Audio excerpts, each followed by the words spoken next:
Welcome to Thursday, September 24th. As we take a look at the weather as we wrap up the week here, it's going to be warm and windy through Friday and into Saturday. Saturday, we're going to start to cool off, but the wind is a feature for the next 3 to 4 days for sure. This means critical fire danger. The fire situation is going to be critical the next 3 or 4 days here. Warm temperatures, low humidity, and strong winds ahead of a cold front will induce really high fire dangers and will cause wildfires in Wyoming and Colorado to be exposed to the heat and the wind. So there's going to be more smoke and more fire growth, unfortunately, between now and through the weekend. Now, this cold front for Friday and the Saturday and through the weekend is looking a little stronger now. There's been a bit of a change in the weather charts. This front now looks a little more potent. Now, that's bad news and good news. The bad news is it might mean a little more wind. The good news is it may be more noticeably cooler behind the front, and the front now may produce a little more shower activity than we were thinking it would. Nothing big on the horizon next week, but one thing it's getting to be apparent. It's not going to be as hot next week, especially east of the divide.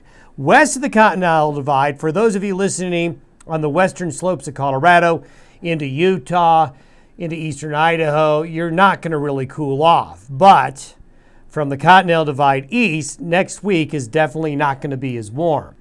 Here's an updated satellite imagery of the hot spots with the Mullen Fire in the Snowy Range. Here's Robwoy Reservoir right here. Rambler area is up here, and the Keystone area is down in this section right here. What we have seen over the last 24 hours is a big increase in the fire moving east and growing eastward out of the Platte River Wilderness area into areas here. We've also seen a bit of an increase in fire activity on the eastern end of Savage Run over the last 24 hours. With the winds picking up from the westerly direction, these fire areas are likely going to be expanding out and going east over the next 3 days. So the next 3 days will be real critical on the Mullen Fire.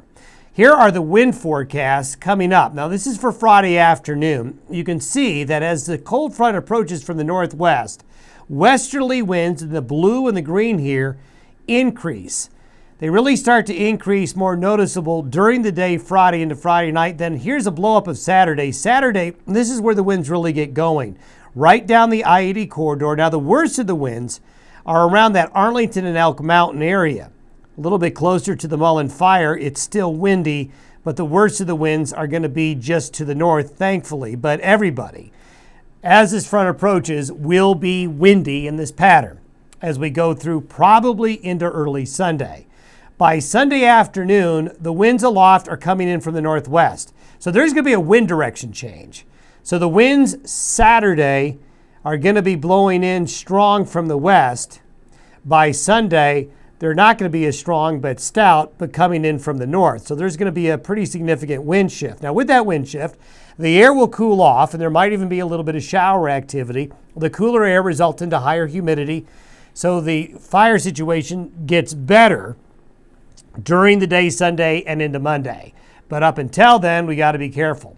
Here is the jet stream pattern. This is where we're sitting today. More of a west to east flow off the Pacific, like this, with this high pressure ridge still sitting here. There's a little disturbance here, and this little guy right here is going to be what amplifies a bit over time. So this is for today. This is for Friday. Notice the stronger winds aloft are coming over the region. That's why the winds start to pick up. But also, you start to see a big change in pressure as these fronts approach. Look at this. By noon on Sunday, we have a ridge building up along the west coast, and the front now is diving more south. There's more of a punch to it. So that means it is going to be pretty noticeably cooler by Sunday into Monday, and we are going to see maybe a bit more in the way of shower activity, especially over central and northern Wyoming, than we were expecting. Maybe we can get lucky and get a couple of showers down here. We'll just have to wait and see. But this front now showing a little more mojo. So that means a bit more of a change in our weather next week. Now take a look at this. Look at the topsy-turvy jet stream pattern that we have. This is by next Wednesday. We have a deep trough in southern Canada in the upper Great Lakes. The trajectory of the air coming into the Rockies is still from the north. So starting on Sunday and going through Wednesday and Thursday of next week, the air along and east of the divide is coming from the north. So this is going to make it much, much cooler here. Now, west of the divide, we've got a high pressure ridge rebuilding over Washington, Oregon, and California. So if you go along and west of the divide, yes, the air is coming in from the north, but it won't be as cool. So you'll get a modest cool down. But east of the Continental Divide, the cool down next week is a lot more noticeable. It's going to be a lot more like fall next week as compared to this past week, which has been so warm. Take a look at temperatures relative to average by Wednesday, and you can see those temperatures are really banked up against the Continental Divide.